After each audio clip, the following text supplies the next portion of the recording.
पागल कैसे हो जाओगे? ऐसे कैसे हो जाओगे? इतने प्यारे हो आप। मेहनत करो, रिवीजन करो, इतना लिखते-लिखते याद हो जाएगा ये तो।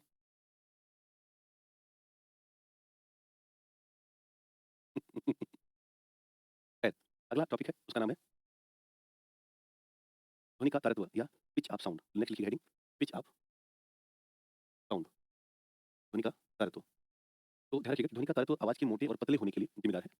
ध्वनि का तारतम्य आवाज के मोटे अथवा पतले होने के लिए जिम्मेदार होता है, के लिए जिम्मेदार होता है। और यह आवृत्ति पर निर्भर करता है, आवृत्ति पर निर्भर करता है। तो 2 बातें हमने इसमें आपको समझाई। एक तो हमने कहा कि आवाज़ का मोटा होना या आवाज़ का पतला होना ये डिपेंड करता है ध्वनि की परतों पर, है ना? दूसरा ये डिपेंड किस पर कर रहा है? आवृत्ति पर। यानी कि अगर बात ध्यान देना, आवृत्ति अधिक होगी तो तारतम्य अधिक होगा, ठीक है? और अगर आवृत्ति अधिक होगी और तारतम्य अधिक होगा, इन दोनों के संयोजन से जो आवाज़ होगी वो पतली होगी। क्या होगी? आवाज़ पतली होनी चाहिए, यानी कि पिच साउंड होगा या श्रिल साउंड होगा, बहुत पतला-सा आवाज़ निकलेगा, है ना? दूसरा, अगर आवृत्ति कम हो गई तो सीधा-सा मतलब है कि तारतम्य भी क्या हो जाएगा? कम हो जाएगा। और ये दोनों घटनाएँ ऐसे नोट में लिख देना कॉपी में, नोट नंबर 1 और नोट नंबर 2, नोट नंबर 1 और नोट नंबर 2। यदि आवृत्ति कम हो गई तो तारतम्य भी कम हो जाएगा और ऐसी स्थिति में अब आवाज़ मोटी हो जाएगी, आवाज़ मोटी हो जाएगी।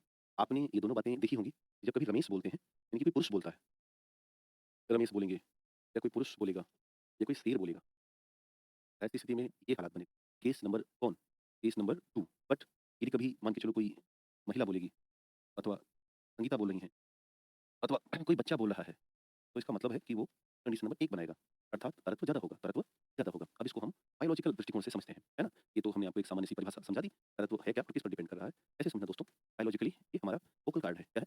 इसे हिंदी भाषा में कहते हैं स्वर यंत्र और स्वर यंत्र के ही अंदर होता है वोकल कार्ड, ARYNX इसे बोलते हैं लेरिंग्स, लेरिंग्स इसे हिंदी में कहते हैं स्वर यंत्र। और दोस्तों इसी के अंदर होता क्या है? तो जवाब हो जाता है इसी के अंदर होता है स्वर कोश, क्या होगा? स्वर कोश होता है जिसे ही हम कहते हैं वोकल कार्ड, क्या बोलेंगे? Vocal card, vocal cord. तो अब आप कहोगे कि इसका क्या मतलब है? देखो, हमने फिज़िक्स में एक बात समझी है। बात ये समझी है कि अगर जो तरंग-दैर्ध्य है, वेवलेंथ है, इसका मतलब होता है लंबाई अथवा दूरी से, अर्थात इसे हम मीटर में व्यक्त करते हैं, जानते हो? और जो आवृत्ति होती है, इसका मतलब होता है 1 सेकंड में चक्कर की संख्या, चक्कर की संख्या, इसको भी आप जानते हो। और आप ये भी जानते हो कि आवृत्ति बराबर 1 बटा तरंगदैर्ध्य। अगर आप नहीं जानते तो जानो, जानते हो तो ठीक है। अब ध्यान देना बेटा, वोकल कार्ड 3 हालात में आपको हम समझाना चाह रहे हैं। यदि वोकल कार्ड किसी पुरुष का होगा, तो पुरुषों की लंबाई ऑन एवरेज थोड़ी-सी ज़्यादा होती है और पुरुषों का जो वोकल कार्ड है, वो थोड़ा-सा बड़ा होता है और मान के चलना कि जो अ, मेल का वोकल कार्ड है, वो ऑन एवरेज 17 से लेकर के 25 एमएम लेंथ का होता है। अर्थात आप मान के चलना कि लंबाई ज़्यादा है। अब लंबाई ज़्यादा होने का मतलब है कि ज़्यादा क्या होगा बेटा? तो जवाब हो जाएगा अब आप कह सकते हो कि पुरुषों की वोकल कार्ड का वेवलेंथ ज़्यादा है। लंबाई ज़्यादा है तो क्या ज़्यादा होगा? तरंग-दैर्ध्य ज़्यादा होगा। जैसे ही तरंग-दैर्ध्य ज़्यादा हुआ, इसका मतलब है कि आवृत्ति कम हो जाएगा, दोनों का उल्टा संबंध है। अर्थात पुरुषों का जो वॉइस का आवृत्ति है, वो कम हो जाएगा। आवृत्ति कम होते ही स्वतः तारत्व पर क्या असर पड़ेगा? तो स्वतः तारत्व यानी कि पिच ही कम हो जाएगी और जैसे ही पिच में कमी आती है, ये आप देखो कंडीशन नंबर 2 दिखा रहा है, यानी कि आवाज़ कैसी हो जाएगी? मोटी हो जाएगी। तो आप कह सकते हो आवाज़ मोटी होना, थिकर साउंड आ जाए, आवाज़ मोटी हो जाएगी। लेकिन अगर मैं यही बात महिला की करूँ, फीमेल की, तो ज़रा देखना, महिला का जो वोकल कार्ड है, वो इतना बड़ा नहीं है। उनका वोकल कार्ड 12 से 17 एमएम का है, यानी कि ऑन एवरेज 12.5 से 17.5 एमएम है। इसका मतलब है इसकी लंबाई कम है, इसकी जो लंबाई है वो कम है और लंबाई कम होने का मतलब है इसका जो वोकल कार्ड का तरंग दैर्ध्य है, ये कम है। तरंग दैर्ध्य कम हुआ तो इसका मतलब है तरंग दैर्ध्य कम हुआ तो इसका मतलब है कि इसकी आवृत्ति बहुत ज़्यादा है। आवृत्ति ज़्यादा है तो इसका मतलब है कि तारत्म्य भी क्या हो जाएगा? ज़्यादा हो जाएगा। ये दोनों कंडीशन क्या कहलाते हैं? आवाज़ का पतला होना, आवाज़ का पतला होना कहलाते हैं। इसलिए महिलाओं की आवाज़ पुरुषों की तुलना में पतली है, कारण कि उनकी आवृत्ति बहुत ज़्यादा है किसकी तुलना में? पुरुषों की तुलना में। और इसी के एवरेज अगर बच्चों की हम बात करें दोस्तों, बच्चों का वोकल कार्ड और छोटा है, इनका वोकल कार्ड और छोटा है, इसलिए इनकी आवृत्ति तो और ज़्यादा होगी, अतः इनका भी तारतम्य क्या होगा? और ज़्यादा होगा। इसीलिए बच्चों की भी आवाज़ कैसी है? पतली होती है, बच्चों की भी आवाज़ पतली होती है। जब वो पुरुष और महिला में आगे चल कर के बड़े होते हैं, क्योंकि वो बच्चा जब पुरुष बन रहा होता है, तब जाकर के वो अपनी आवाज़ बड़ी कर पाता है, ठीक है? उम्मीद है कि आप ये बात समझ पाए होंगे। खैर, आगे बढ़ा जाए, इसे नोट कर लीजिएगा और आपके लिए इतना पर्याप्त है। नेक्स्ट जो चैप्टर है उसकी तरफ रुख करेंगे वो है ध्वनि की गुणता या टिम्बर, ध्वनि की गुणता या टिम्बर। ये क्या है? इसे कई बार हम ध्वनि की क्वालिटी भी कह देते हैं। दरअसल अगर मैं पढ़ा रहा हूँ, तो मूलतः आप मुझे ही कहोगे कि मैं ही पढ़ा रहा हूँ। खान सर पढ़ा रहे हैं तो आप यही कहोगे कि अभी खान सर की क्लास चल रही है, क्योंकि आपने हर किसी की आवाज़ पहचानी है। आजकल बहुत सारे मिमिक्री आर्टिस्ट होते हैं, जो किसी और की आवाज़ निकालने में बड़े सहज होते हैं, है ना? तो वो टिम्बर पहचान जाते हैं। जैसे ध्यान देना, अगर हम एक टर्निंग फॉर्क बजा रहे हैं, तो वो इस तरह की तरंग बना रहा है। अगर हम फ्लूट या बाँसुरी बजा रहे हैं, तो उसकी तरंग कुछ ऐसी बन रही है। ये एक बाँसुरी की तरंग है, जो बजते समय कंपन पैदा कर रही है। यदि मैं बोल रहा हूँ, वॉइस निकाल रहा हूँ, तो हमारी तरंग कुछ ऐसी दिख रही है। हमारी आवाज़ का जो वाइब्रेशन है, कंपन है, ऐसा पिक्चर बना रहा है। यदि मैं वायलिन बजा रहा हूँ, तो मेरी वायलिन की वेव है, कुछ ऐसी निकल रही है। अब ज़रा बताना कि क्या आपको ये चारों तरंगें एक जैसी दिखाई दी? उत्तर है बिल्कुल नहीं। और इनकी चारों तरंगों का जो बनावट है, अलग-अलग हुआ है। जैसे टर्निंग फ्रॉक की जो आवाज़ है वो अलग है, फ्लूट यानी बाँसुरी की तरंग का बनावट अलग है, आवाज़ की तरंग की बनावट अलग है और वायलिन की तरंग की जो बनावट है वो भी अलग है। यानी ये मूलतः जो आपको चित्र दिखाई दिया, इसे हम कहते हैं वेव फॉर्म। क्या कहते हैं? वेव फॉर्म या तरंग क की प्रकृति की, तरंग की बनावट। और हमने ये देखा कि अलग-अलग स्रोतों से निकलने वाली ध्वनियों की जो तरंग बनावट है वो अलग-अलग होती है। ये देखा? बिल्कुल। इसी तरंग बनावट के आधार पर हम ध्वनियों की अलग-अलग पहचान कर पाते हैं और यही घटना ध्वनि की पूर्णता कहलाती है। इसलिए हो सकता है मैं बोलूँ तो मेरा वेव फॉर्म अलग बनेगा, खान सर बोलेंगे तो खान सर का वेव फॉर्म अलग बनेगा या कोई और सर बोलेंगे उनका वेव फॉर्म अलग बनेगा। समझ में आया? उम्मीद है ये बातें आ गई हैं। यदि इसे परिभाषित करें तो कह सकते हैं कि अलग-अलग ध्वनि स्रोतों से निकलने वाली अलग-अलग ध्वनि स्रोतों से निकलने वाली ध्वनियों की तरंग आकृति की भिन्न होती है। इसी भिन्नता को ध्वनि की गुणता कहा जाता है। ध्वनि की गुणता कहा जाता है। नीचे स्टार लिखिएगा। गुणता के आधार पर ही गुणता के आधार पर ही हम अलग-अलग ध्वनियों की पहचान कर पाते हैं। ध्वनियों की पहचान कर पाते हैं। अब आजकल भाई इसी के आधार पर चीज़ें हैं। तो उम्मीद है कि आप इसे ध्वनि की गुणता को व्यापक स्तर पर समझ पाए होंगे। है ना? जो मिमिक्री आर्टिस्ट हैं, पॉइंट नंबर 2 डाल देना नोट में कि जो मिमिक्री आर्टिस्ट होते हैं, वो गुणता के आधार पर ही किसी अन्य की आवाज़ की नकल करते हैं।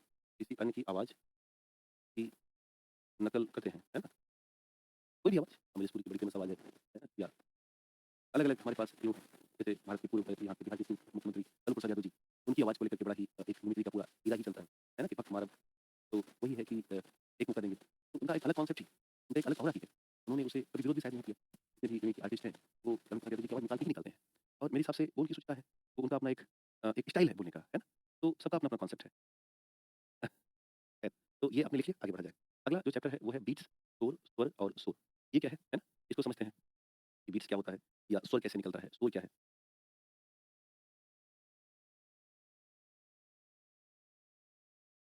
हाँ, भरत जी कर सकते हो।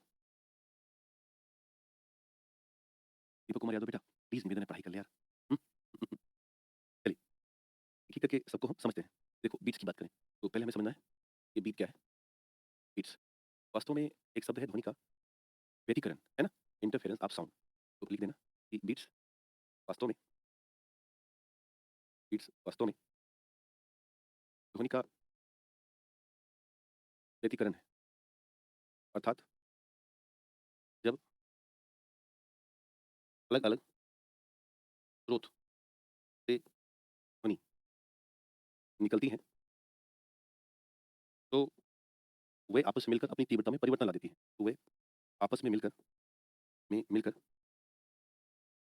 अपनी तीव्रता में परिवर्तन लाती हैं और यही जो परिवर्तन लाया गया है, इसे ही बीट्स कहा जाता है। कई बार देखा होगा कुछ साउंड वगैरह जब बजते थे इस तरह से, तो तेज़ आवाज़ आई तो सनसना के ऊपर चला गया, धीमी आई तो उसका लाइट नीचे चला गया। तो उसी को हम बीट्स कहते हैं। जब मान के चलो कि ध्वनियाँ बहुत पावरफुल होंगी, तो ऐसी स्थिति में वो कहलाएगा कंस्ट्रक्टिव इंटरफियरेंस ऑफ साउंड। तब जब बीट्स बहुत तेज़ होगा, तो इसे कहेंगे कंपोसी। क्या बोलेंगे? कंपोसी व्यतिकरण। मैंने आपको इसको प्रकाश में समझाया है। कंपोसी व्यतिकरण की ध्वनि। तब जब बीट्स बहुत हाई होगा और जब बीट्स लो हो जाए, जब बीट्स धीमा हो जाएगा तो ये कहलाएगा डिस्ट्रक्टिव इंटरफियरेंस या इसे कहेंगे ध्वनि का विनाशी व्यतिकरण। विनाशी व्यतिकरण।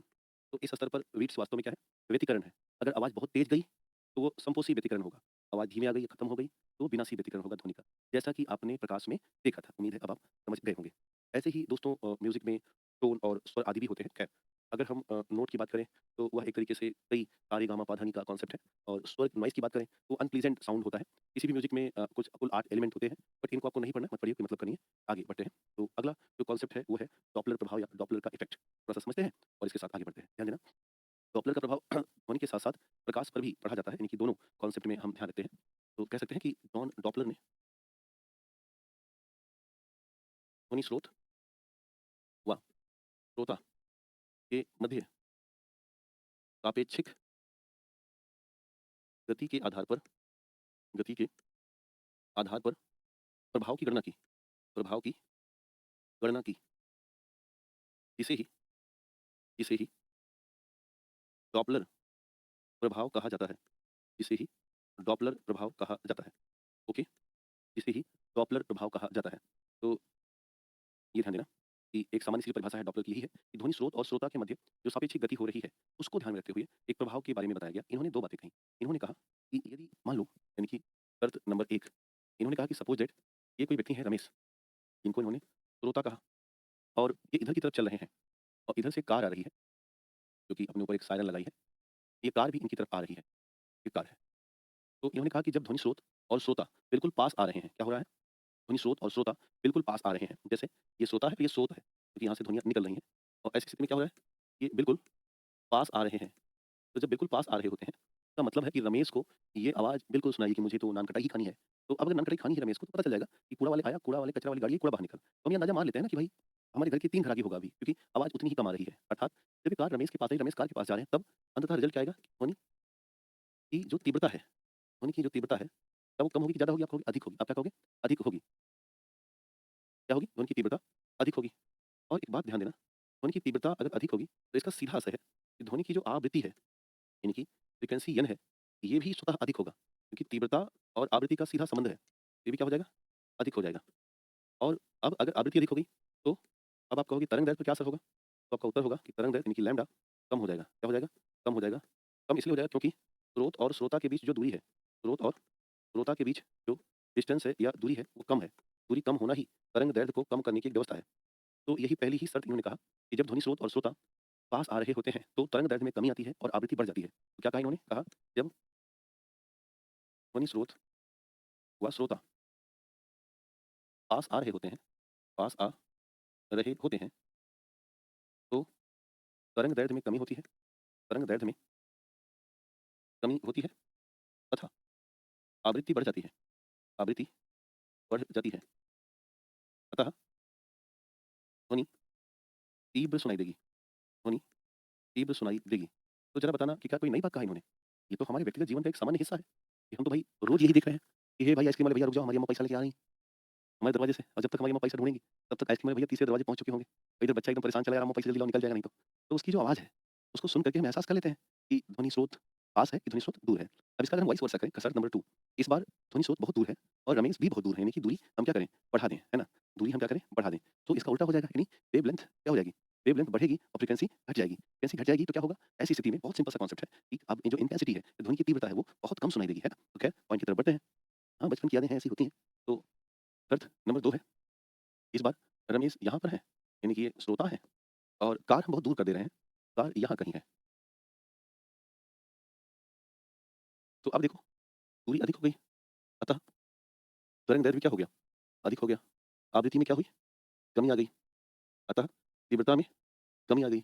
रमेश को ध्वनि बहुत कम सुनाई देगी, ठीक है? तो आप ये भी कह सकते हो, बहुत सिंपल वर्ड में, कि जब ध्वनि स्रोत पास दूर-दूर होते हैं, ऐसे लिख सकते हो कि जब ध्वनि स्रोत व श्रोता दूर-दूर होते हैं, दूर-दूर होते हैं, तो आवृत्ति कम हो जाती है, आवृत्ति कम हो जाती है और ध्वनि तीव्रता भी कम हो जाती है, तीव्रता भी कम हो जाती है, आवृत्ति कम हो जाती है और ध्वनि तीव्रता भी कम हो जाती है, आवृत्ति कम हो जाती है और ध्वनि तीव्रता भी कम हो जाती है, ध्वनि तीव्रता भी कम हो जाती है। और इसे हम अगर मान लो, आमतौर पे न्यूमेरिकल तो आता नहीं, लेकिन अगर आ जाएगा तो याद रखिएगा, F0 इक्वल टू Fs और ब्रैकेट में V प्लस माइनस V0 अपान V प्लस माइनस Vs, ये एक सूत्र है। अब लेकिन ऐसा कोई न्यूमेरिकल आ गया, तो आप लगा भी सकते हो, मेरे हिसाब से कोई इश्यू नहीं आना चाहिए, है ना? जहाँ पर जो F एक्चुअल F0 जो है वो ऑब्जर्व्ड फ्रीक्वेंसी है। मतलब सारे दिए रहेंगे, 1-2 आपको बताना होगा बस खाली, है ना? ये कई बार पूछा गया प्रश्न, पूछा तो नहीं गया और अपने एग्ज़ाम में इसे आना भी नहीं चाहिए। लेकिन अब वही हाल है ना कि पिछले बीपीएससी को देखते हुए कुछ भी कह सकते हो। खैर, अब ऐसा ही डॉपलर इफ़ेक्ट प्रकाश पर भी देखा जा सकता है। फ़ॉर्मूला ध्यान में रखना, सारी वैल्यू दी रहेंगी, रट के निकालना होगा बस। ये आएगा नहीं सवाल, तकरीर नहीं आएगा। ध्यान देना, नीचे एक नोट डालना है अपन को कि डॉपलर प्रभाव प्रकाश किरणों पर भी प्रभावी है। किरणों पर भी प्रभावी है, प्रभावी है। और यहीं से हम कॉन्सेप्ट समझते हैं क्या? कि क्या है रेड शिफ्ट और क्या है ब्लू शिफ्ट। ब्रैकेट में से कर देना है रेड शिफ्ट और ब्लू शिफ्ट, रेड शिफ्ट और ब्लू शिफ्ट, रेड शिफ्ट और ब्लू शिफ्ट। ये कॉन्सेप्ट है। तो खैर, इसे हमें ध्यान में रखना है कि रेड शिफ्ट समझना है और ब्लू शिफ्ट समझना है। इसको आइए देखते हैं। भाई विनम्र निवेदन है यार, काहे इतना कमेंट कर रहे हो? हम ना इसको ओपन करके रखे हैं कि आपका मुझसे कोई सवाल कर ले तो उसको बता दें। नरक मचा देते हो भाई। अच्छा, आप ही लोग हो जो सोचते हो हमारी नौकरी लगी, कैसे लगी पता लगा? सर से बताते तो अच्छा रहता है। अच्छा, अच्छा, इस बैच में कोई मधुबनी से है क्या? आओ तो सुमन कुमार बेटा, इस तरह के कमेंट करने का कोई औचित्य है? हाँ? क्या औचित्य है? पढ़ाई कर लो अपनी। खैर, जाके भावना जैसी सीधे क्लास की तरफ चलते हैं। देखो भाई, इसको समझो कि ये जो रेड शिफ्ट है अथवा जो ब्लू शिफ्ट है, इसका मतलब क्या होता है? देखो, हमें पता है कि हमारे पास रंगों का 7 कलर है। ई, आई, पी, टी, वाई, ओ और आर। ये भी पता है कि 400 नैनोमीटर से ऑन एवरेज 800 नैनोमीटर तरंग दैर्ध्य वाले होते हैं। पता है ना? हमें ये भी पता है कि जो लाल कलर है, इसकी तरंग दैर्ध्य ज़्यादा है, अतः इसकी आवृत्ति कम होगी, अतः इसकी तीव्रता में भी कमी आएगी। इसकी तीव्रता में भी कमी आएगी। ये बात हम प्रकाश नामक टॉपिक में समझे हैं, पढ़े हैं। दूसरी की तरफ देखते हैं। वायलेट के साथ अगर हम देखें तो यहाँ पर तरंग दैर्ध्य बहुत कम है, अतः आवृत्ति बहुत ज़्यादा है, अतः यहाँ पर तीव्रता भी क्या हो जाएगी? ज़्यादा हो जाएगी। क्या आप इतना स्वीकार कर रहे हो? उत्तर है करना ही होगा, कोई और विकल्प नहीं है। अब ध्यान दो, मैं आपको 2 सिचुएशन में आपके सामने रख रहा हूँ। पहली सिचुएशन क्या है? Suppose that if a person look A light which is present a very long distance like in this house. ये देखिए व्यक्ति एक लाइट को देखता है जो कि इस घर में जल रही है, जो बहुत दूरी पे है, यानी कि दूरी अधिक है। अब ज़रा सोचना, अगर दूरी अधिक है मेरे दोस्त इस कंडीशन में, तो आप क्या कहोगे? सर जी तरंग दैर्ध्य की अधिक होगी और फिर क्या कहोगे? आवृत्ति कम होगी, ये कहोगे? यानी कि अगर कोई लाइट हमसे बहुत दूर है, यानी कि यहाँ से यहाँ है, तो उसकी तरंग दैर्ध्य बहुत ज़्यादा है, आवृत्ति बहुत कम है। ज़रा बताना, ये ब्लू की तरफ दिशा दिखा रहा है कि रेड की तरफ? जवाब हो जाएगा, ये जो दिखा रहा है, ये रेड शिफ्ट दिखा रहा है, लाल रंग की तरफ जा रहा है। अगर इसी का उल्टा देखें, रमेश कहे इधर देख थोड़ा बगल और यहीं पर एक बड़ा-सा एक हम बल्ब लगा दें हैलोजन वाला और रमेश से कहें देख भाई, तो दूरी बहुत कम है, दूरी कम होते ही इसका जो तरंग दैर्ध्य है, वो क्या हो जाएगा? कम हो जाएगा। आवृत्ति बहुत ज़्यादा हो जाएगी, तीव्रता बहुत अधिक हो जाएगी, क्योंकि दूरी कम है। क्या है? दूरी कम है। ये किसका दिखा रहा है? ये वायलेट का दिखा रहा है ना, यानी इसी को हम कहते हैं ब्लू शिफ्ट। क्या बोलेंगे? Blue shift.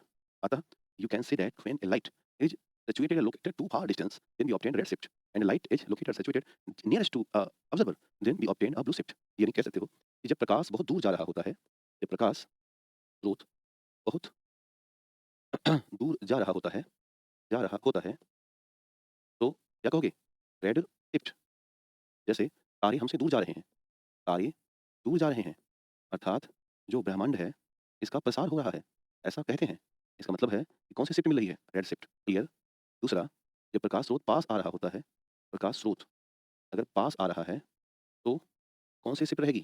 जवाब होगा, ये रहेगी ब्लू शिफ्ट। क्या रहेगा? Blue shift. ओके, तो ये दोनों बातें हमें एग्ज़ाम में कई बार अलग-अलग तरीके से पूछी जा सकती हैं। खैर, ये था Doppler effect in light and in sound. आगे बढ़ा जाए?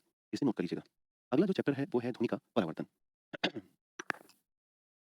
इसे कहा जाता है रिफ्लेक्शन ऑफ साउंड। जैसे प्रकाश में परावर्तन होता है, वैसे ही ध्वनि में भी परावर्तन होता है। और जैसे प्रकाश में परावर्तन के आधार पर लाइट वापस आ जाती है है ना? वैसे ही ध्वनि में भी परावर्तन के आधार पर ध्वनि वापस हो जाती है। ठीक है? तो खैर, आइए देखा जाए। ध्वनि के परावर्तन को समझते हैं। ध्वनि के परावर्तन को आइए समझा जाए। ध्वनि का परावर्तन, देखना, इसे हमें लिखना है कि प्रकाश की भांति ध्वनि में भी परावर्तन की घटना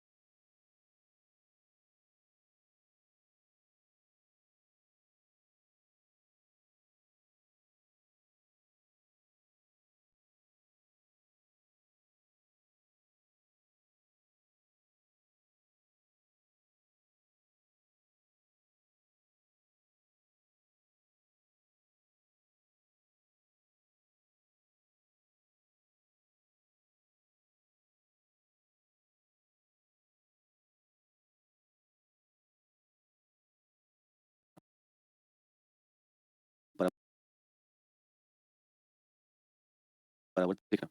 इसे हमें लिखना है कि प्रकाश की भांति ध्वनि में भी परावर्तन की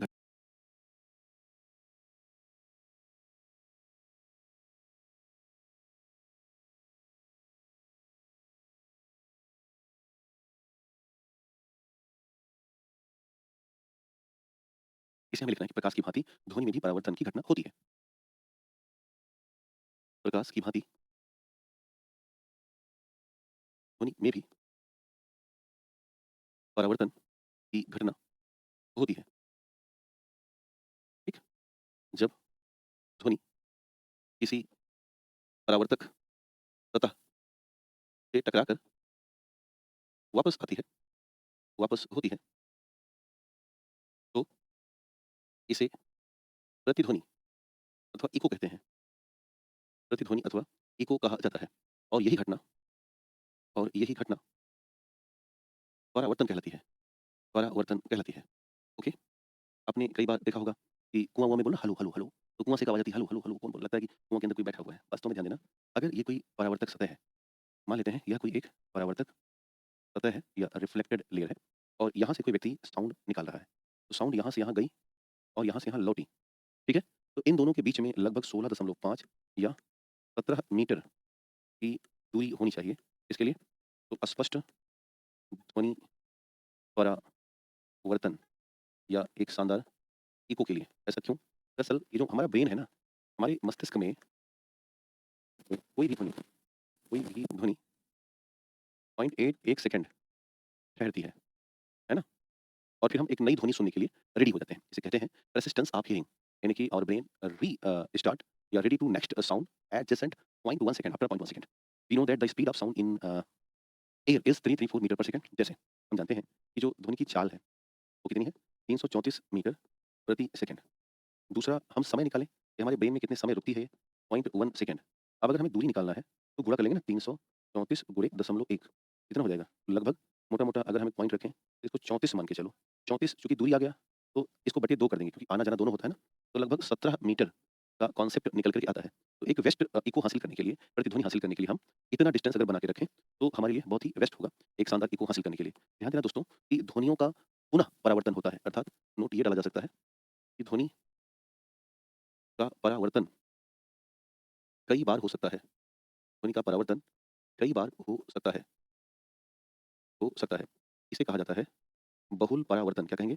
मल्टीपल रिफ्लेक्शन या बहुल परावर्तन की घटना कहते हैं। क्या कहेंगे? मल्टीपल रिफ्लेक्शन या बहुल परावर्तन की घटना कहा जाता है। जैसे हमारे दैनिक जीवन में बहुत सारे एग्जाम्पल हैं। जैसे यदि हम इसके एग्जाम्पल्स चेक करें तो देखो, जो स्टेथोस्कोप होता है या आला, है ना? ये भी ध्वनि के बहुल परावर्तन पर काम करता है। दूसरा, जो शहनाई बजती है ना, ये भी ध्वनि के बहुल परावर्तन पर काम करती है। तीसरा, जो मछली या सोनार का कार्य होता है, ये भी बहुल परावर्तन पर होता है। इसके अलावा जो हम सिनेमा हॉल की छत वक्राकार बनाते हैं, अब तो नहीं बनता लेकिन पहले इस तरह से बनता था सिनेमा हॉल, ऐसे। एक तरफ पर्दा लगता था और एक तरफ लोग बैठते थे। जिससे कि होता क्या है कि मल्टीपल रिफ्लेक्शन हो और सबको परस्पर सुनाई दे। तो सिनेमा हॉल की छतें वक्राकार होती हैं। इसके अलावा आप कई सारे एग्जाम्पल्स पॉइंट डाल सकते हो। जैसे कि जो ऐतिहासिक इमारतें होती हैं, ऐतिहासिक इमारतें, इनकी भी छतें वक्राकार होती थी जिससे कि राजा को आसपास की गतिविधि सुनाई दे सके। क्योंकि ज़्यादा रिफ्लेक्शन होगा, मल्टीपल रिफ्लेक्शन होगा, तो मल्टीपल हम ध्वनियों को सुन सकते हैं। तो ऐसे बहुत सारे एग्जाम्पल्स ध्वनि के बहुल परावर्तन के हो सकते हैं। इसी में से एक एग्जाम्पल आता है दोस्तों, जिसे कहते हैं रिवर्बरेशन या हिंदी में कहा जाता है अनुरणन। अनुरणन। वास्तव में यह एक घटना है जिसे हम बहुल परावर्तन की घटना मानते हैं। इसको समझा जाए और आगे जानने का प्रयास करते हैं। तो इसे हम जानें, ये वही है पॉइंट आपको दिखाया गया है। तो अगला जो चैप्टर है वो है अनुरणन या रिवर्बरेशन। अनुरणन या रिवर्बरेशन। अनुरणन या रिवर्बरेशन। अब ये क्या है? वास्तव में अनुरणन एक ध्वनि के बहुल परावर्तन की घटना है, बशर्ते ये बहुत अनियमित रूप से हो जाती है। तो हम इसे परिभाषित करें तो ऐसे होगा कि अनुरणन वास्तव में ध्वनि के बहुल परावर्तन की एक अनियमित घटना है जिसमें ध्वनि अस्पष्ट हो जाती है। अस्पष्ट हो जाती है, ठीक है ना? आमतौर पर ये कहाँ उत्पन्न होता है? जैसे कोई बड़ा हॉल हो, तो खाली हॉल हो, वहाँ बोलेंगे तो अनुरण उत्पन्न हो जाएगा। कोई मान के चलो कि अ, पहाड़ का पहाड़ का किनारा हो, है ना? अथवा नदी का किनारा हो। इन सारी जगहों पर हमें अनुरण की घटनाएँ देखने को मिलती हैं। अब ध्यान देना कि अनुरण होना अच्छी बात नहीं है। यानी यह एक नकारात्मक घटना है। यह एक नकारात्मक घटना है और इससे हमें क्या चाहिए? बचाव चाहिए। नहीं तो आवाज़ सुनाई नहीं देगी। इसलिए हम क्या करते हैं? इसके लिए हम कई तरीके अपनाते हैं। जैसे जो सिनेमा हॉल है, सिनेमा हॉल में हम पर्दे लगा देते हैं अथवा इसकी जो दीवार है, इसकी जो दीवार है उसे रफ़ या खुरदुरी कर देते हैं अथवा हम कारपेट या कालीन बिछाते हैं, है ना? कालीन बिछाना अथवा हम अगर स्टूडियो की बात करें, जहाँ से हम पढ़ा रहे हैं, तो इसमें हम फ़ोम लगा लेते हैं। जैसे अभी जो मैं स्टूडियो पढ़ा रहा हूँ, वो कुछ ऐसी दिख रही है, देखो इस तरह से। हमारी मैं जहाँ पे हूँ चारों तरफ ऐसे काला-काला फ़ोम लगा हुआ है, जो मेरी आवाज़ को मल्टीपल इर्रेगुलर रिफ्लेक्शन होने से बचा रहा है। और हमारी आवाज़ को ये एब्ज़ॉर्ब कर ले रहे हैं, ये जो चारों तरफ ब्लैक फ़ोम लगाए गए हैं। यह किस लिए? क्योंकि ये एक तरीके से रिवर्बरेशन से बचने का एक तरीका है, एक व्यवस्था है। खैर, आगे अगर बढ़ें तो अगला एक चैप्टर मिलेगा, जिसे हम कहेंगे डिफ्रैक्शन ऑफ साउंड, ध्वनि का विवर्तन। क्या कहेंगे? तो ध्वनि का विवर्तन। ये हमने तब पढ़ा था जब हम साउंड पढ़ जब हम लाइट पढ़ रहे थे। अर्थात ध्वनि का अपने अवरोध के किनारों से मुड़कर आगे बढ़ जाना आगे बढ़ जाना ही विवर्तन कहलाता है। विवर्तन कहलाता है, ठीक है? और इसी के आधार पर हम आस-पास की ध्वनियाँ सुन पाते हैं। इसी के आधार पर इसी के आधार पर हम आस-पास की ध्वनि सुन पाते हैं। ओके? जैसे बात यहाँ पर रेडियो बज रहा है और रमेश के लड़का इधर छिप के सुन रहा है ना? ये रेडियो बज रहा है, रमेश लड़का बगल से सुन रहा है। तो कैसे सुन रहा है? आवाज़ आ रही है लेकिन बगल से साइड से कान पहुँच गई उसकी, उसको चिंता की बात नहीं है। तो जैसे प्रकाश अपने किनारों से मुड़ के खिड़की से कमरे में घुस गया, वैसे ध्वनि भी तो है, तरंग है वो भी, ऐसे आगे से मुड़ के किनारे से घुस गई। तो मुड़ करके आगे बढ़ना और उसको वो प्रभाव ना करना उस पर। ये बेसिकली ये कहला रही क्या? ध्वनि का विवर्तन, क्योंकि रमेश लड़का को मना किया गया है, इधर मत आना हमारे घर टीवी देखने। तो वो कह रहे नहीं देखेंगे, सुनेंगे तो क्या कर लोगे? क्योंकि डिफ्लेक्शन कोई रोक नहीं सकता, है ना? तो ये कुछ घटना रही, खैर आगे बढ़ें। एक पॉइंट है रेजोनेंस या अनुनाद। मेरे दोस्तों, वी नो दैट भाई इधर आना। अरे क्या नाम है इसका? शेखर कुमार, एक गरम चाय का प्याला लाओ भाई यार, बोलते-बोलते थक गए। रुको 2 मिनट। शेखर, शेखर, शेखर भैया, ये गरम चाय और मँगा लो तो। यही जो आया था। और बोल दो बहुत गरम लाइन में ज्वालामुखी बना के लो। जितना ज्वालामुखी गर्म होती है उतना लो। तो ख़ैर आते हैं अनुरणन को समझने के लिए। देखो, हमने कहा ऐसे, अब हमने बजाया तो एक वाइब्रेशन हुआ ना? अब ज़रा सोचो कि अगर मैं ऐसे कहूँ टन टन टन टन टन टन टन, तो मैंने वाइब्रेशन को क्या हुआ? हाँ, गया बुलाने। हाँ, तो मैंने क्या किया वाइब्रेशन को इस तरह से हमने ज़बरदस्ती किया और ज़बरदस्ती किया तो ये कहलाता है फ़ोर्स वाइब्रेशन। क्या कहलाएगा? फ़ोर्स वाइब्रेशन कहलाएगा। अब ये जो फ़ोर्स वाइब्रेशन है इस तरह से, तो कई बार देखा होगा कि है ना? कई बार देखा होगा आपने कि बहुत से सैनिक हैं और वो चल रहे हैं पुल पर, अब एक साथ हैं लेफ्ट राइट, थाप थाप थाप थाप, ऐसी स्थिति में अचानक सबने एक साथ पैर डाला और इतना वाइब्रेशन तेज हुआ, पुल ही टूट गया। तो हम कह सकते हैं कि जब फ़ोर्स वाइब्रेशन होगा या जब आवश्यक जो कंपन है, उसकी तुलना में जानबूझकर कंपन कराया जाएगा। तो जानबूझकर कंपन करने के बाद जो तरंगें उत्पन्न होती हैं, उस घटना को हम अनुनाद कहते हैं। तो सिंपल सा एक परिभाषा हम दे सकते हैं अनुनाद की, basically forced vibration of far wave, यानी कि तरंग उत्पादन हेतु जानबूझकर बलपूर्वक या उत्पन्न किया गया बलपूर्वक उत्पन्न किया गया कंपन अनुनाद कहलाता है। क्या कहलाएगा? अनुनाद कहलाता है और इसीलिए जो सैनिक हैं, ये अपने कदम ताल तोड़ देते हैं। कहाँ पर? पुल पर, जिससे कि अनुनाद ना उत्पन्न हो, अनुनाद ना उत्पन्न हो। ओके? दूसरा मेरे दोस्तों, जो रेडियो प्रसारण होता है, वो भी रेजोनेंस पर काम करता है। तो पॉइंट नंबर 2 अपन को डालना है कि रेडियो प्रसारण ही अनुनाद की घटना है, अनुनाद की घटना है। ओके? तो ये 2 ध्यान में हमें रखना है। अब हम आपको लेके देखो, तो सैनिक चल रहे हैं, इन्होंने अपना जो कदम ताल है उसे ब्रेक कर दिया, अब ये पुल पर आराम से चलेंगे। अगला जो चैप्टर है वो यही सारेगामापा धा नी बताया गया है, तो उन्होंने पहले देख लिया, इसको तो ड्रामे में आ जाना कोई आवश्यकता नहीं है, पर ध्यान देना आवृत्ति इनकी बढ़ती रहती है ना? जैसे सारे की जो आवृत्ति है वो लगभग-लगभग 250 प्लस हर्ट्ज के आस-पास होती है और जब आप नी पर आओगे, तो ऑन एवरेज 500 प्लस हो जाती है। तो इसे याद रखना, बाकी कोई आवश्यकता नहीं है। अब हम आपको बताने वाले हैं कि मैक नंबर क्या होता है ना? और मैक नंबर के आधार पर हम आपको बताएँगे कि सोनिक बूम क्या है और शॉक वेव कैसे निकलती हैं। तो अपनी कॉपी में अब अपन को हेडिंग डाल देना है मैक नंबर, मैक संख्या, मैक नंबर या मैक संख्या। देखो, मान लेते हैं कि यह एक हवाई जहाज है। क्या है? हवाई जहाज और ये ऐसे उड़ रहा है, उड़ता चला गया। तो अभी क्या है? अगर ये हवाई जहाज उड़ता हुआ जा रहा है, तो कहाँ उड़ रहा है? हवा में उड़ रहा है। यानी कि ऐसे निकालेंगे इसको, हवा में किसी पिंड की चाल या गति। जैसे हमने किसका निकाला? हमारा हवाई जहाज, हमारा हवाई जहाज। ठीक? ऐसे निकाला कि अच्छा ये दूसरा, इसको हमें अब भाग देना है या डिवाइड करना है किससे? ध्यान रखो, हवा में ध्वनि की चाल से डिवाइड कर देना है। अर्थात हवा में ध्वनि की चाल, ध्वनि की चाल। अब तो आप ये जानते हो कि हवा में ध्वनि की चाल कितनी होती है? भाई हवा में ध्वनि की चाल कितनी होगी? 332 to 334 metre per second. Okay, कितनी होती है? अब आप 32 लो तो और 34 लो तो आपकी मर्ज़ी है। वो एग्ज़ाम में दिया रहेगा। आप बात को समझना, ठीक है? कि अगर मान लो कि एक हवाई जहाज़ है, सपोज़ दैट एक क्वेश्चन करते हैं। क्वेश्चन ये है कि एक हमारे पास हवाई जहाज़ है, जिसका जो स्पीड है वो हो गया 332 मीटर प्रति सेकंड। अब इसका हम मैक नंबर निकालते हैं। तो मैक नंबर क्या निकल आएगा? हवाई जहाज़ की स्पीड, हवाई जहाज़ की स्पीड बटे ध्वनि की चाल, ध्वनि की चाल। तो कितना हो जाएगा बेटा? 332 बटे 332 कितना आ गया? 1 तो आ गया ना? ये मात्रक तो कट जाएगा। यानी कि अभी हमें कितना मिला मैक नंबर? 1। क्या हो गया? 1 मैक मिल गया। यानी 1 मैक का मतलब हो गया कि पिंड की चाल ध्वनि की चाल के बराबर हुई। कह सकते हैं, कोई दिक्कत तो नहीं है? यानी कि कोई 1 मैक की गति उड़ान कर रहा है, तो उसकी चाल ध्वनि की चाल के बराबर हो गई। क्वेश्चन नंबर 2 देखते हैं, है ना? उसको समझने का प्रयास करते हैं। मान लो हमारे पास क्वेश्चन 2 हो गया कि इस बार हमारा जो हवाई जहाज़ है, वो अपनी स्पीड बढ़ा दिया और वो कर दिया है कितना? 664 मीटर प्रति सेकंड। अब इसका मैक नंबर निकालो ज़रा, कितना निकलेगा? तो आप जब इसका मैक नंबर निकालोगे, तो वो हो जाएगा 664 बटे 332। मैंने जानबूझ के किया। कितना आ गया? 2। यानी कि आप कह सकते हो कि अगर कोई 2 मैक आया, इसका मतलब क्या हुआ? अगर 2 मैक आया, इसका मतलब हुआ कि ध्वनि की चाल का 2 गुना। ध्वनि की चाल का 2 गुना। चाल का 2 गुना। अतः आप कह सकते हो कि ऐसे ही आप आगे देख सकते हो। मान लो हमारे पास मैक संख्या 1 आई, मैक संख्या 2 आई, मैक संख्या 3 आया, मैक संख्या 4 आया, ठीक? तो ये क्या कर सकते हो? ध्वनि की चाल के बराबर, चाल के बराबर। इसको क्या बोलोगे? 2 गुना। इसको क्या कहोगे? 3 गुना। इसे क्या कहोगे बेटा? 4 गुना। यानी कि जितना मैक उतना गुना ध्वनि की चाल से स्पीड। कितना हुआ? आप ध्यान दो। अगर कोई पिंड है यानी कि हवाई जहाज है और इस लेंथ में है, 1 से कम मैक आ गया। इसकी स्पीड क्या होगी? 1 से कम मैक की आई। इसको कहेंगे सबसोनिक स्पीड। क्या कहेंगे? Subsonic speed. दूसरा, यदि 1 से अधिक और 5 मैक तक ये आ गया बेटा, इसे कहेंगे सुपरसोनिक। क्या कहेंगे? Supersonic speed. ओके, यदि तीसरी कंडीशन आ गई कि 5 मैक से अधिक और 12 मैक तक, इसे कहेंगे हाइपरसोनिक स्पीड। क्या कहेंगे? Hypersonic speed. क्या कहेंगे?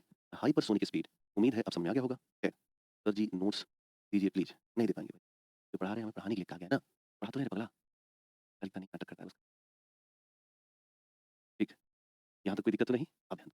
अगर कोई हवाई जहाज 1 मैक की गति हासिल कर लेता है, तो बहुत हल्ला करने लगता है और उस आवाज़ को कहते हैं सोनिक बूम। क्या कहते हैं? बूम, ब्रम ऐसी आवाज़ आएगी। नीचे नोट डाल देना। 1 मैक से अधिक गति होने पर गति होने पर हवाई जहाज प्रघाती तरंगें उत्पन्न करते हैं। प्रघाती तरंगें उत्पन्न करते हैं और इसी से सोनिक बूम प्राप्त होने लगता है, प्राप्त होने लगता है। अब ये ना अगर सोनिक बूम उत्पन्न होगा, तो वो आस-पास की इमारतों को बहुत नुकसान पहुँचा देता है। इसलिए इसे थोड़ा ऊपर उड़ाते हैं कि भाई नीचे हल्ला करते हुए मत जाओ। तो यहीं पर ध्वनि और तरंग नामक टॉपिक संपन्न हो गया। अगले चैप्टर की तरफ हम रुक कर रहे हैं, जिसका नाम है स्पेक्ट्रोस्कोपी। तो लगभग 2 से 3 मिनट का इंटरवल कर रहे हैं, तब तक हम ये चाय का प्याला थोड़ा पीते हैं और इसके बाद स्पेक्ट्रोस्कोपी पढ़ाने के बाद फिर आपको हम इस कार्यक्रम का संपन्नता करेंगे। अभी थोड़ा फटाफट चाय, बिस्कुट, नमकीन, नमक पारा जो भी आपके पास हो, मोमोज़, पिज़्ज़ा, बर्गर जो भी आपके पास हो, उसे खाइए, जल्दी से आइए। कितने मिनट में? 6:16 हो रहा है, 6:20 पे आ जाइए। स्वागत है।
तो वापस लौट आइए और एक छोटा-सा अल्प विराम संपन्न हुआ और अब आइए हम आपको ले चलते हैं स्पेक्ट्रोस्कोपी की तरफ। इसके कुछ हिस्से आप पहले से जानते हैं। ध्यान दो, हम जब तरंगों की बात कर रहे थे, यानी कि वेव के बारे में देख रहे थे, तो हमने 2 देखा था। एक देखा था यांत्रिक तरंगें, याद है? और एक देखा था हमने अयांत्रिक या नॉन मैकेनिकल वेव। अयांत्रिक या जिसे हमने कहा था नॉन मैकेनिकल वेव। तो जो हमने ध्वनि में पढ़ा, वो हमने यांत्रिक तरंगें पढ़ी, जिसमें हमने अनुप्रस्थ और अनुदैर्ध्य पढ़ी थी। लेकिन जब हम अयांत्रिक तरंगों की बात कर रहे हैं, यानी कि नॉन मैकेनिकल वेव, तो इसी में हम पढ़ने वाले हैं विद्युत चुम्बकीय विकिरण। क्या पढ़ने वाले हैं? विद्युत चुम्बकीय विकिरण का अध्ययन करने वाले हैं। और इन्हीं का एक जो व्यवस्थित क्रम है, वो किस रूप में? बढ़ती हुई तरंग दैर्ध्य के रूप में। बढ़ती हुई तरंग दैर्ध्य के रूप में इसी व्यवस्थित क्रम को कहा जाता है स्पेक्ट्रम। क्या कहते हैं? स्पेक्ट्रम कहा जाता है। और इसी स्पेक्ट्रम का जो अध्ययन है, जिसे हम करने वाले हैं, इसी को कहते हैं स्पेक्ट्रोस्कोपी। क्या कहा जाएगा? स्पेक्ट्रोस्कोपी के नाम से जानते हैं। अब आपसे कहूँ कि ये विद्युत चुम्बकीय विकिरण कहाँ से आया? तो वास्तव में ये है क्या? ये है सूर्य का प्रकाश या सनलाइट, जिसके लिए माध्यम की आवश्यकता नहीं है। एक सामान्य परिचय ये रहा। जब हम स्पेक्ट्रम को बहुत अंदर तक जाके देखेंगे, तो हमें एक दिन मैंने आपको पहले बता रखा है, gamma rays, X rays, UV rays, infrared, visible, microwave और रेडियो वेव, इस तरह से क्रम मिलता है। और इसी क्रम को कहा जाता है स्पेक्ट्रम, जिसमें हम एक-एक करके हर किसी को पढ़ेंगे। यानी पहला जो हम पढ़ने वाले हैं, वो है गामा रेज। ध्यान देना, जब भी खोजकर्ता की बात होगी, तो आप 2 नाम याद करेंगे। एक नाम याद करेंगे हेनरी बैक्यूरेल और एक नाम आप याद करेंगे पाउल बिलार्ड। क्या? पाउल बिलार्ड। अब इनमें से कोई एक होगा जिसका आप क्लिक करेंगे, या तो बैक्यूरेल होंगे या तो पाउल बिलार्ड होंगे। गामा किरणों के बारे में ध्यान देना कि इनका जो परिचय है, वो क्या है? बात को समझिएगा। तो यदि हम इनके परिचय की बात करें, इसका गामा रेज का, तो क्या परिचय होगा? पहली बात तो विद्युत चुम्बकीय विकिरण, विद्युत चुम्बकीय चुम्बकीय विकिरण में मौजूद एकमात्र एकमात्र रेडियो सक्रिय किरण है ये। एकमात्र रेडियो सक्रिय किरण है। आपको बताऊँ कि रेडियो सक्रिय किरणें 3 होती हैं दोस्त, अल्फा, बीटा और गामा। तो ना तो इस सिस्टम में बीटा है और ना ही इस सिस्टम में गामा है, सॉरी अल्फा है। लेकिन इकलौती है जो गामा है, वो इस इलेक्ट्रोमैग्नेटिक स्पेक्ट्रम का पहला भाग है। दूसरा परिचय याद रखिएगा कि विकिरण गामा विकिरण के पास तीव्र आवृत्ति होती है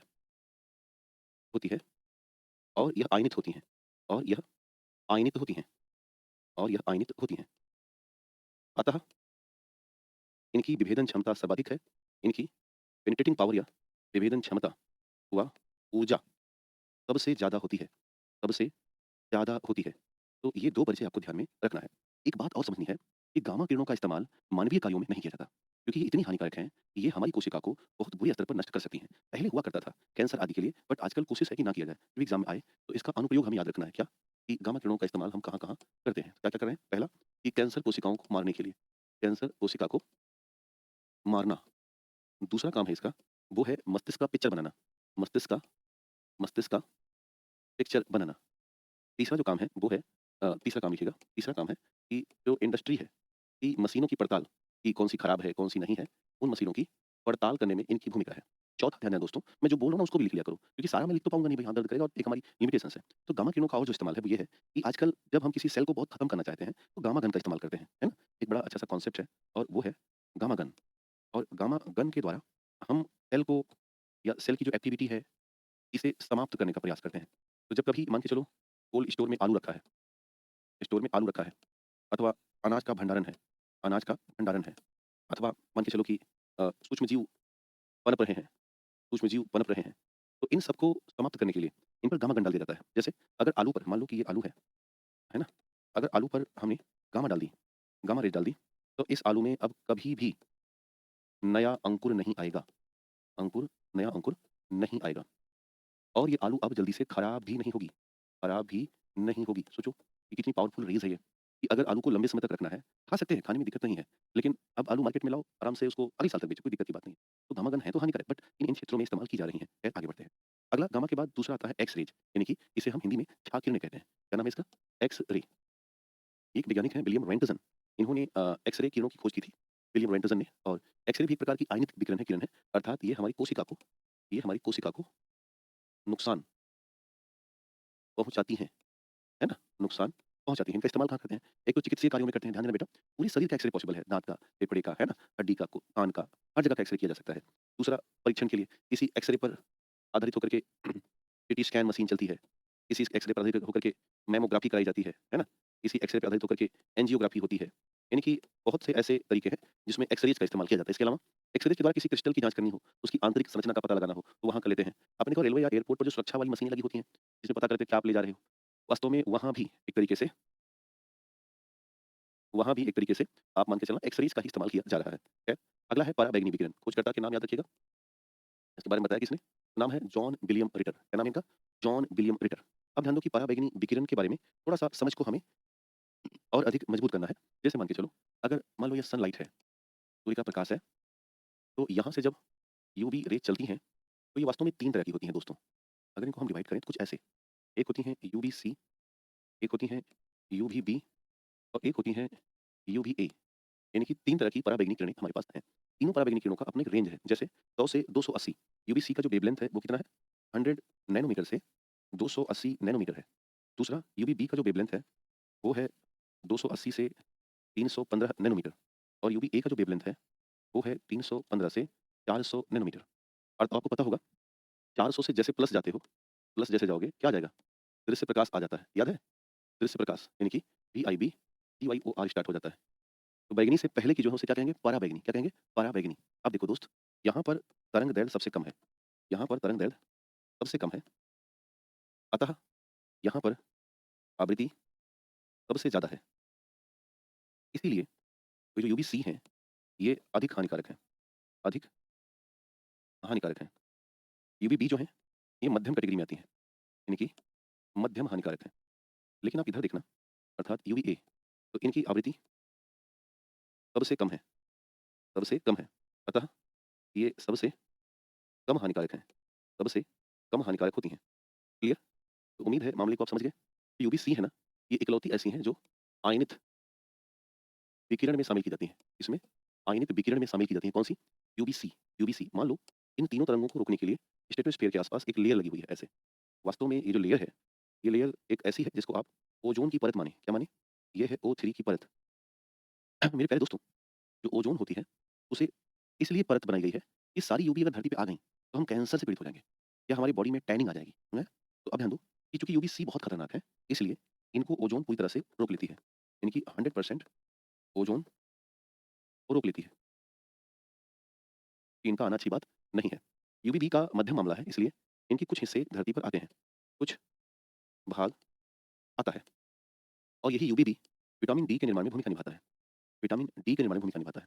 यूवीए कम खतरनाक है, इसलिए इसका अधिकांश भाग पृथ्वी पर आ जाता है। इसका अधिकांश भाग पृथ्वी पर आ जाता है और यही है जिससे चमक उत्पन्न होती है, ब्राइटनेस आता है। इस ग्राफिक्स को अगर आप समझ गए, ये बनती है स्किन कैंसर का कारण ये। अगर आप ये समझ गए ग्राफिक्स, तो अल्ट्रावायलेट की जानकारी का मामला फिट हो गया। अब अगर हम इस्तेमाल पूछें कि इसका इस्तेमाल कहाँ करते हैं, ध्यान देना, अल्ट्रावायलेट वही बात है, त्वचा कैंसर पैदा करती है। इनका प्रयोग करके सूक्ष्मजीवों को मारा जा सकता है, नकली नोट की पहचान कर सकते हैं, फ़ोन पर टेम्पर्ड ग्लास चढ़ाते हैं जो कर्व वाले फ़ोन आते हैं और विटामिन डी के निर्माण के लिए भी पराबैंगनी किरणों की भूमिका होती है। अगला जो चैप्टर है बेटा वो है दृश्य प्रकाश। ये आपने अलग से पढ़ रखा है ना ऑप्टिक्स। इसके बारे में किसने बताया था? न्यूटन महोदय ने पीआईबी, क्यूआईओआर के बारे में बता रखा है। तो इसे पढ़ने की आवश्यकता हमें बिल्कुल नहीं है, कारण कि आप जानते हो। इसके बाद हम बात करेंगे अवरक्त विकिरण की। इसे बोलते हैं इंफ्रारेड। क्या बोलेंगे? किसने खोजा है? William Herschel. तो खोजकर्ता का नाम होगा विलियम हर्शल। और एक बात नीचे नोट कर देना कि अवरक्त विकिरण वास्तव में ऊष्मीय लहर कहा जाता है, कहा जाता है, क्योंकि इसी के प्रभाव से ऊष्मा उत्पन्न होती है। इसी के प्रभाव से ऊष्मा उत्पन्न होती है, ऊष्मा उत्पन्न होती है। ओके, तो इसे हमें ध्यान में रखना है। ओके, अब इसका इस्तेमाल कहाँ कर सकते हैं उसे देखा जाए। लिखिएगा अनुप्रयोग, अनुप्रयोग। ये करके मैं सब अनुप्रयोग को बताऊंगा। जैसे ये रिमोट कंट्रोल है ना, आगे अवरक्त विकिरण ही निकलता है, यानी कि लघु दूरी का संचार का संचार अर्थात रिमोट कंट्रोल, रिमोट कंट्रोल। क्योंकि बेटा ये गर्म होती हैं, तो कई बार मान लो कि गांठ में, पैर की गांठ है, गांठ में सूजन आ गया अथवा दर्द हो गया है, तो इसमें राहत देने के लिए अवरक्त किरणों को डाला जाता है जिससे कि थोड़ा आराम मिल जाए। तीसरा, जो नाइट विजन होता है ना, नाइट विजन कैमरा, उसमें भी अवरक्त विकिरण का इस्तेमाल करते हैं जिससे कि हम रात में देख सकें, है ना। दूसरा, जो बहुत हाईटेक इमेज वाले कैमरे होते हैं, उसमें भी अवरक्त विकिरण का ही इस्तेमाल करते हैं। तीसरा, नमी की, तापमान का, है ना? या आर्द्रता की जाँच करने के लिए भी आर्द्रता की जाँच की जाती है। चौथा, एक इमेज होती है बेटा, इसे बोलते हैं हाइपर स्पेक्ट्रल इमेज, चित्र बोलते हैं। जैसे जो आप ये फ़ोटो देख रहे हो ना ये वाली, अब ये देखो जहाँ खून है वहाँ थोड़ा रेडिश कलर है, तो ये इमेज हाइपर स्पेक्ट्रल इमेज कहलाती है। इसके ज़रिए हम उसके तापमान आदि के बारे में जानकारी हासिल कर पाएँ। अ, शुभम शर्मा बेटा, मैं दोनों बातें कर रहा हूँ, अब लगेगी प्रयास करो बस। तो क्या-क्या हो गया? Short distance communication in remote control, for the treatment of the pain and swelling in joint, in night vision camera, in high-tech imaging camera, inspection in moisture, temperature and humidity, and in hyperspectral image, and in hyperspectral image। तो ऐसे बहुत सारे काम हैं जिसमें हम IR का इस्तेमाल कर रहे हैं। अगला है लघु रेडियो तरंगें या शॉर्ट रेडियो वेव। इनको हम आम भाषा में माइक्रोवेव भी कहते हैं। क्या बोलेंगे? तो सामान्य भाषा में इन्हें माइक्रोवेव भी कहा जाता है। इसकी खोज करता है हेनरिक हार्जी। इसका इस्तेमाल कहाँ करते हैं? ध्यान देना। इसका इस्तेमाल आयन मंडल के पार कर जाती है, इसका इस्तेमाल करते हैं बहुत दूरी का संचार स्थापित करने के लिए, जैसे mobile phone, satellite phone, television. और एक और काम है, वो है माइक्रोवेव अवन, है। आजकल बहुत फेमस हो गया है, मान लो इसमें समोसा रख दिए अवन में, तो ये है माइक्रोवेव अवन। तो वास्तव में इसमें हम माइक्रोवेव तरंगें ही निकालते हैं। ध्यान देना, माइक्रोवेव तरंगें उस खाद्य पदार्थ में ज़्यादा अवशोषित कर सकती हैं, जिसमें पानी ज़्यादा होता है। अतः समोसा अंदर से अगर H2O ज़्यादा है तो अवशोषण भी ज़्यादा होगा। इसलिए समोसा अंदर से बहुत गर्म होता है और बाहर से उतना गर्म नहीं होता। रीज़न पानी का मसला है वो। तो ऐसा ही इस्तेमाल माइक्रोवेव का करते हैं। इसके बाद लास्ट है वो है दीर्घ रेडियो तरंगें, और दीर्घ रेडियो तरंगों के बारे में बताया है मुख्य तौर पर मार्कोनी। तो खोजकर्ता का नाम हम लिख सकते हैं मार्कोनी। तो यहाँ पर लिखिए खोजकर्ता का नाम मार्कोनी। दीर्घ रेडियो तरंगों का इस्तेमाल हम रेडियो प्रसारण के लिए करते हैं। तो इनका जो अनुप्रयोग है लिख लीजिएगा, अनुप्रयोग। अनुप्रयोग। तो पहला रेडियो प्रसारण के लिए करते हैं। जैसे कि मान के चलो कि आपको ग्राउंड वेव चलानी है अथवा स्काई वेव चलानी है, तो ऐसी तरंगों में हम दीर्घ रेडियो तरंगों का ही इस्तेमाल करते हैं। तो ये रहा दोस्तों आज के इस पूरे कार्यक्रम का हिस्सा, जिसे हमने सीखा। कल हम आपके साथ साझा कर रहे हैं विद्युत यानी कि इलेक्ट्रिसिटी नामक टॉपिक। तो कल की क्लास में हम विद्युत यानी कि इलेक्ट्रिसिटी के बारे में बातचीत करेंगे। तब तक के लिए ऐसे ही प्यार बनाए रखिए। समय बहुत कम है, लेकिन इसके बावजूद हमारा अंतिम प्रयास है कि आपको वो सारे फैक्ट और जानकारियाँ दी जाएँ, जो एग्ज़ाम के लिए हितकारी हो सकती हैं। यदि आप ईमानदारी और शुचिता और निष्ठा के साथ आगे बढ़ते गए, मेरा ऐसा मानना है कि चीज़ें ठीक होंगी। बहुत-बहुत धन्यवाद और गुड नाइट। जाओ आराम करो, आप ही लेना, अपना ध्यान देना, ठीक है? ठंडा बहुत है, तो हीरो मत बनना, है ना? पढ़ाई पर ध्यान देना है क्योंकि एग्ज़ाम ठीक सामने है। बायोलॉजी जल्दी स्टार्ट हो जाएगा, कल या परसों जैसा भी हो, संस्थान पर आइए।